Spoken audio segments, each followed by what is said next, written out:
मी थायलंडला गेलो होतो, तिथे कमीत कमी 500 भिक्षू होते. तिथे असे पांढऱ्या वस्त्रात हजारो उपासक यायचे. तर त्याच्या ज्या चप्पल होत्या ना, ते शिकण्यासाठी यायचे, त्याचे मुंडन केलेले अनागारिक म्हणून. तर त्याच्या चप्पल त्याच्यावर सगळ्या सारख्याच चप्पल होत्या, त्याच्यावर एकही नंबर सुद्धा असा वरती नव्हता की ही याची चप्पल असेल. पण त्यांनी अशा लावल्या होत्या चप्पल एका लाईनीमध्ये, असं वाटत होतं त्याचा फोटो काढ, अशा एकदम लाईनीमध्ये. आणि ते लाईन मध्येच त्याच्या आपापल्या आसनावर जाऊन बसायचे आणि उठायचे तर लाईनीमध्येच उठायचे, आपली चप्पल घ्यायची बाजूला व्हायचे, दुसरे यायचे आपली चप्पल घ्यायची बाजूला उठायचे. ह्या आपल्या चप्पल बघा तिथं 68 वर्ष उलटून गेली आहे की, तरी आपण जैसे है ठीक है. ही एक सूचना होती फक्त. नमो तस्स भगवतो अरहतो सम्मा संबुद्धस्य. नमो तस्स भगवतो अरहतो सम्मा संबुद्धस्य. नमो तस्स भगवतो अरहतो सम्मा संबुद्धस्य. महाकारुणिक तथागत भगवान सम्यक संबुद्ध भगवंतांनी स्वाख्यात केलेला सुस्पष्ट केलेला असा सद्धम्म, भगवंताचा पावन पवित्र भिक्खू संघ, प्रथमतया तिन्ही रत्नाला माझे त्रिवार अभिवादन असो. पूजनीय माझे गुरुवर्य आचार्य भिक्खू ज्ञानज्योती महाथेरो, भंतेजींना त्रिवार अभिवादन. आणि उपस्थित जेवढे भंतेजी आहेत तेवढे जे माझ्याहून मोठे आहेत त्यांना वंदन असो, लहान असतील त्यांना मंगल मैत्री. ज्यांच्या महान धम्मक्रांतीमध्ये अनेकांचे जीवन फुलून गेले असे ते परमपूजनीय बोधिसत्व डॉक्टर बाबासाहेब आंबेडकर यांच्या महान क्रांतीला अखेरच्या श्वासापर्यंत कृतज्ञतेची जाण ठेवतो. आणि इथे उपस्थित सर्व उपासक उपासिका या 127व्या जयंती निमित्ताने त्यागमूर्ती माता रमाई या मायाळू बुद्ध विहारामध्ये मिठी गावामध्ये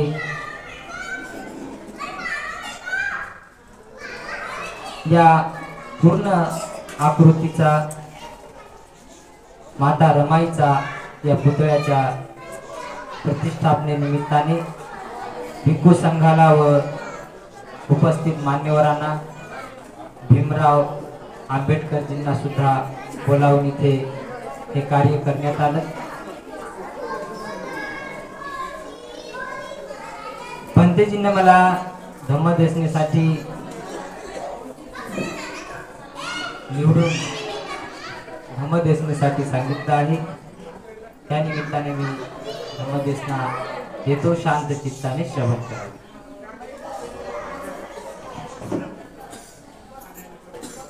तर भगवंतांनी जे भंतेजी आपले गुरुवारी म्हणाले होते की 4 सती पठ्ठाण ज्यांनी ज्यांनी शिबिर केले असतील, सती पठ्ठाण केलं असेल ते त्यांना समजतात, ज्यांनी वाचन केलं असेल ते त्यांना समजतात. भगवंताचा खूप गहन सद्धम्म आहे. तर तुम्ही कोणी कोणी 10-10 दिवसाचे शिबिर केले का? कोणी कोणी केले? सतीपठ्ठाण शिबिर केलं का? नाही केलं का? कोणीच नाही केलं. तर जोपर्यंत आपण हे धम्मामध्ये प्रतिष्ठित होण्यासाठी आपल्याला हे ध्यान साधना करावी लागते.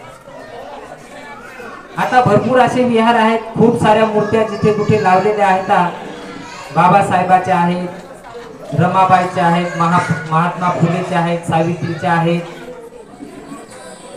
आपण पुतळे तर जेव्हा लावतो तेव्हा खूप सारे लोक येतात, पण जेव्हा तो कार्यक्रम संपतो तर त्याच्यानंतर आपण पाहतो तर जे हार जसे होते ते तसेच वाळून जातात. हे सती आहे, सती पठ्ठाण मधली हे आपल्याला उपासक उपासिकांना हे आपल्याला जागरूकता असली पाहिजे की आपण त्या पुतळ्याला जेव्हा आपण तिथे प्रतिष्ठापना करतो तर आपण त्याची सगळी देखरेख केली पाहिजे.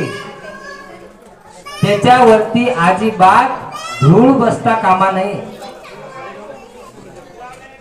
त्याच्यावरती अजिबात धूळ बसता कामा नये.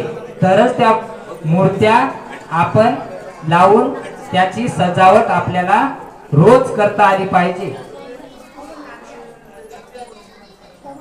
त्या माता रमाईमुळे बाबासाहेब एवढे घडले. तिच्या एवढ्या त्यागामुळे शेणाच्या गौऱ्या थापून आज त्या माता रमाईमुळे आपल्या हातचं हे शेण सुटलं. पेन आला, आला की नाही. आपण जसे जसे शिलामध्ये प्रतिष्ठित होतो तिनं जीवनभर पंचशिलेचं पालन केलं. बाबासाहेब देशा विदेशात जायचे पण तिनं तंतोतंत पंचशिलाचं पालन केलं. बाबासाहेबांनी तंतोतंत शिलाचं पालन केलं. म्हणून आज साऱ्या जगामध्ये बाबासाहेबांची जयंती साजरी होती. रमाबाईची जयंती साजरी होती. कशामुळे होते? ह्या त्यांच्या शील पालन केल्यामुळे, ह्या त्यांच्या त्यागामुळे, त्यांच्या मेहनतीमुळे आज आपण जे काही आहोत. जे बाबासाहेबांनी एवढा गाढ अभ्यास केला, 21 वर्ष त्यांना लागले. एवढा अभ्यास केला, 18 तास बसून अभ्यास करायचे. पैशाची कमतरता पडली. रमाबाई अशा गौरी शेणाच्या गौऱ्या थापून पैचं जमून कामधंदा करून उन्हातानामध्ये आपल्या मुलाबाळाची तमा न बाळगता पैसा जमा करून बाबासाहेबांना पाठवायचे. आता आपला जर पतिदेव उदाहरणार्थ दुसऱ्या देशात गेला तर आपण त्याच्यावर किती शक करू? तो कसा राहत असेल तिथे? आपला एकमेकाविषयी शकच गेला नाही. तो कसा वागत असेल, ती कशी वागत असेल. किती आपल्या समाजात व्यभिचार होताना दिसतात की नाही. मग नंतर डिवॉर्स होतात. सगळ्यात जास्त म्हणा आता या हल्ली आपल्याच लोकांचे जास्तीत जास्त डिवॉर्स होत आहे. बघा, हे पंचशील कमी नका समजू. ह्या पंचशीलच आहे जे काय आहे खऱ्या अर्थानं आपल्याला दुःखातून मुक्त होण्यासाठी. पंचशील, अष्टशील, दशशील, प्रातिमोक्ष संवरशील, इंद्रिय संवरशील हे शिलाचे प्रकार आहेत. तर हे आपल्याला समजले पाहिजे. तुमचा हा वंदना नावाचा संघ आहे. रोज वंदना होते का इथे? रोज वंदना होते. सकाळ संध्याकाळ किती जण येतात वंदनेला? हात वर करा बरं. कोणी नाही येत म्हणतात पहा. कोणी नाही येत. आणि मायाळू बुद्धविहार आहे आणि वंदना नावाचा संघ आहे. बघा काय हालत आहे आपली. म्हणून म्हणतो फक्त जयंती असली किंवा कोणता कार्यक्रम राहिला की त्याच वेळेस आपण एकत्र जमा होतो. कारण आपली श्रद्धा ही आंधळी आहे, लंगडी आहे. आपली श्रद्धा काय आहे? सम्यक श्रद्धा नाही आहे. मग भगवान बुद्धावर कशी श्रद्धा असली पाहिजे, त्यांच्या धम्मावर कशी श्रद्धा असली पाहिजे. धम्म केव्हा समजतो? 4 सतीपट्ठान, 4 सम्यक प्रदान, 4 इद्दीपाद, 5 बल, 5 इंद्रिय, 7 बोधांग, आर्य अष्टांगिक मार्ग. आर्य अष्टांगिक मार्ग हा मध्यम मार्ग आहे. हे जसं जसं आपल्याला कळायला लागते तसं तशी आपली बुद्ध धम्म संघावरती आपली श्रद्धा व्हायला लागते. अशीच व्हायला लागते का? आता हे 4 सतीपट्ठान कोणाला? हात वर करा बरं. माहित आहे का? कोणाला माहित आहे? 4 सतीपट्ठान दिघ निकायामध्ये महासतीपट्ठान सूक्त आहे.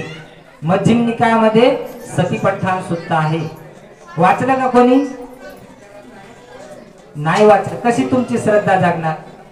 त्याच्यात बाहेरचं काहीच नाही, कर्मकांड वगैरे काहीच नाही. त्याच्यात फक्त सगळं आपल्या या शरीरामध्ये काय आहे, ध्यान कसं करायचं आहे, तथागत सम्यक संबुद्ध ते कसे झाले, कोणती साधना केली, कसे मुक्त होता येते, हे श्रोतापन्न संकृतागामी अनागामी अर्हत कसं बनता येते, हेच त्या सूत्रामध्ये. त्याच्यासाठी ही सती निर्माण होते, आपल्या जागरूकता निर्माण होते. काय कायानुपस्सी विहरती आतापि संपजानो सतीमा विनेय लोकी अभिज्ञा दो मनस. वेदनासु वेदनानुपस्सी विहरती आतापि संपजानो सतीमा विनेय लोकी अभिज्ञा दो मनस. चित्ते चित्तानुपस्सी विहरती आतापि संपजानो सतीमा विनेय लोकी अभिज्ञा दो मनस. धम्मेषु धम्मानुपस्सी विहरती आतापि संपजानो सतीमा विनेय लोकी अभिज्ञा दो मनस. हे पाली भाषा तुम्हाला कळत आहे का? काया म्हणजे काय? काया 3.5 हाताची काया. कायानुपस्सी विहरती, या कायेमध्ये राहून कायामध्येच ध्यान करत करत. कसं? तर पहिलाच पर्व आहे आनापान पर्व. आनापान पप्पम. आन म्हणजे आत येणारा श्वास, अपान म्हणजे बाहेर जाणारा श्वास, आणि सती म्हणजे सजगता. तर हे आनापान सती. आणि कसं हे सुरुवात करावं लागते? राग आणि द्वेष म्हणजे आसक्ती आणि क्रोध दूर करून श्रमणशील बनून आपल्याला या 3.5 हाताच्या कायेमध्ये हे आनापान सती ध्यान करावं.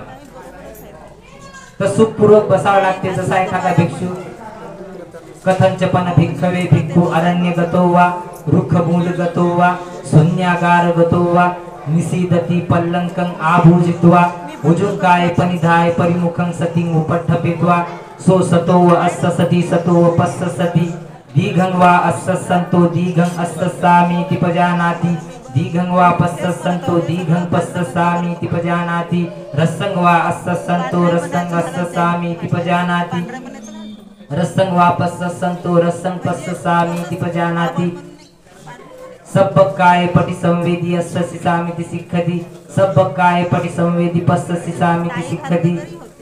आता काय कळालं? से यथा भिक्खवे दक्षो भंकारो वा भंकारन्ते वा शिवा दीघं वा अच्छन्तो दीघं अच्छामीति पजानाति दीघं वा पश्यन्तो दीघं पश्यामीति पजानाति. आता या 3.5 हाताच्या कायेमध्ये हे पाली भाषा आहे, तुम्हाला काहीच नाही कळणार. जसा एखादा भिक्षू अरण्यात जातो किंवा एखाद्या वृक्षाखाली जातो, वृक्षाच्या तळाशी किंवा शून्य घरामध्ये जातो आणि पालथी मारून बसतो आणि आपल्या शरीराला सिद्ध करतो, कमर पाठ मान सरळ करतो, डोळे मिटतो, दोन्ही ओठ मिटतो आणि उजुम काय पनिधाय परिमुखं सती उपठ्ठपेत. म्हणजे या नासिकेच्या खाली वरच्या ओठावरचा जो भाग आहे तिथे आपलं लक्ष केंद्रित करतो. तर कसा करतो? दीघं वा अस्य संतो दीघं अस्य सामीति पजानाति. श्वास जसाही येतो जसाही जातो त्याला फक्त जाणण्याचं काम करतो. तर श्वास दीर्घ आहे तर दीर्घ आहे, रस्व आहे तर रस्व आहे, आणि त्याच्या प्रती तो भिक्षू सजग राहतो. भिक्षू असो, साधक असो, उपासक असो, उपासिका असो, कोणी करू शकते.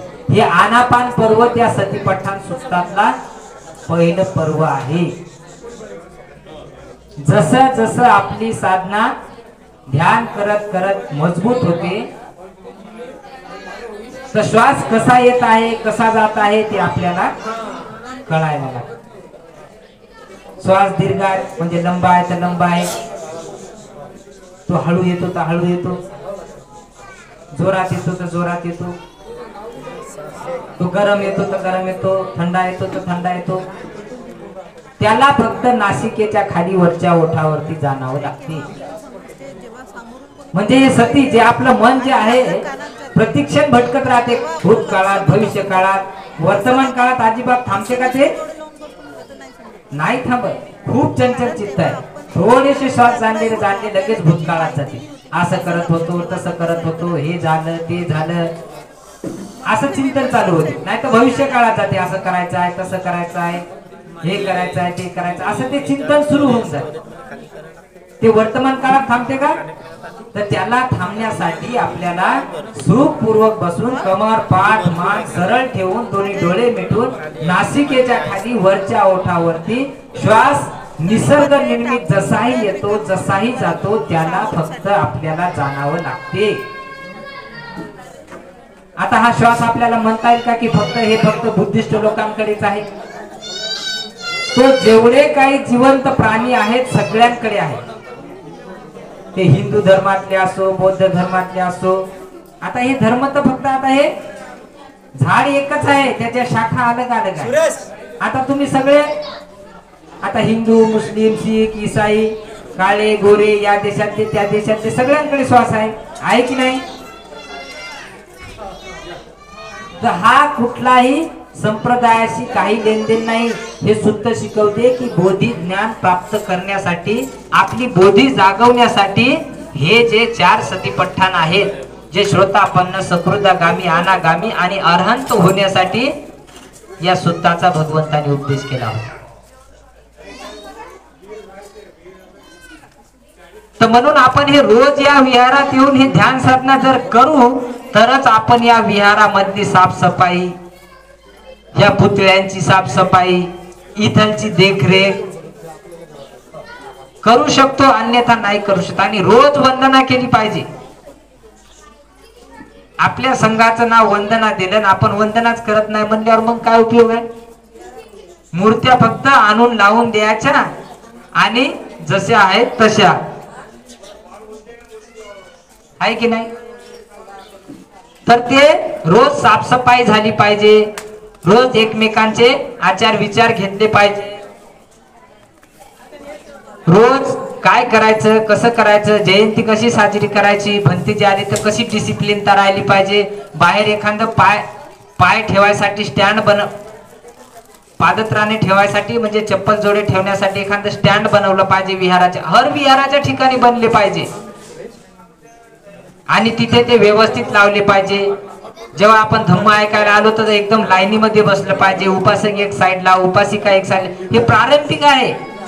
हे सुरुवातीला असं राहायला पाहिजे तरच आपल्याला खरा धम्म कळाला नाही तर काय खरं नाही. फक्त जयंती आली म्हणून जायचं जेवण करायचं जे काय आपल्याकडून दान देणं होते ते दान द्यायचं आणि निघून जायचं. आम्हाला हे काम आहे ते काम जिंदगीभर कामच काम आहे. पण खरंच दुःखातून मुक्त होण्यासाठी 10 पारमिता पूर्ण कराव्या लागतात. ते उपासक उपासिका भिक्खू भिक्खुनी आपल्या मेहनतीनं करत असतात. तर त्याच्यामध्ये दान पारमिता सांगितली आहे.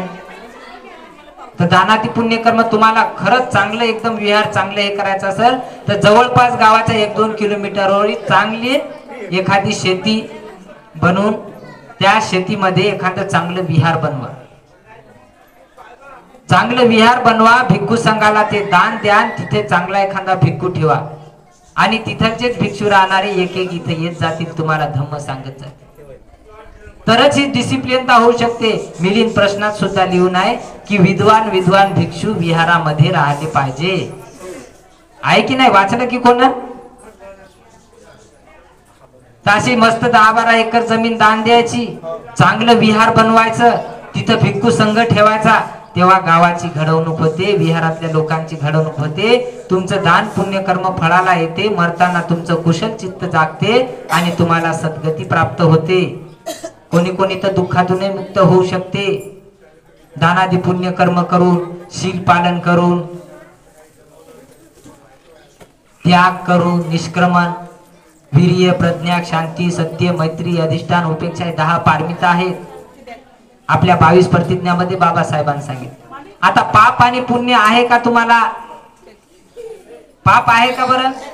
सांगा बरं. पाप आहे का? पुण्य आहे का? आहे की नाही? पाप पुण्य आहे का? हात वर करा. पाप आहे हो म्हणणारे हात वर करा. बघा एकाचा नाही. पुण्य आहे हात वर करा. पाप आणि पुण्य नाहीये का? आहे की नाही? आता हे पाहनाती पाहता वेरमणी सिक्खापदं समादयामि. प्राणी हिंसा करणं म्हणजे पाप आहे की नाही? सभ्ये तसंती दंडस्स सभ्ये भयंती मच्छुनु. सगळे प्राणी जो कोणी त्याला दंड देत असत ते भयभीत होतात की नाही. म्हणून त्यांना कधीच मारू नये. मारणं हे पाप आहे की नाही. हत्या करणं पाप आहे, तर दया करणं त्यांचं लालन पालन करणं पुण्य आहे की नाही. चोरी करू नये. अदिन्ना दाना वेरमणी सिक्खापदं समादियामि. म्हणजे मी चोरी करणार नाही. चोरी करणं पाप आहे की पुण्य आहे. आपण जर चोरी केली तर आपली एक दिवस निश्चित कधी ना कधी चोरी होते. हा निसर्गाचा बांधलेला नियम आहे. तोच भगवंतानी जाणला. हे जे 37 बोधीय पक्षी धर्म जे आहेत ते सगळे सम्यक संबुद्ध झाल्यानंतर त्यांना ते त्याच चिंतन करत राहिले. तेच प्राप्त झाले त्यांना. आणि तोच मध्यम मार्ग आहे. 4 सतीपट्ठान, 4 सम्यक प्रधान, 4 इद्धिपाद, 5 बल, 5 इंद्रिय, 7 बोध्यांग, आर्य अष्टांगिक मार्ग. आता हे खूप ध्यान साधना करणाऱ्या व्यक्तीला कळते.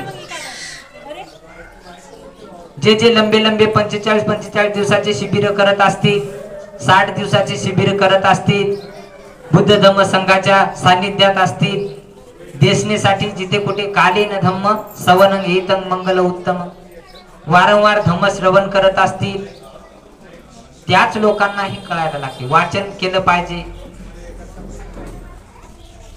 तेव्हा माहित होईल.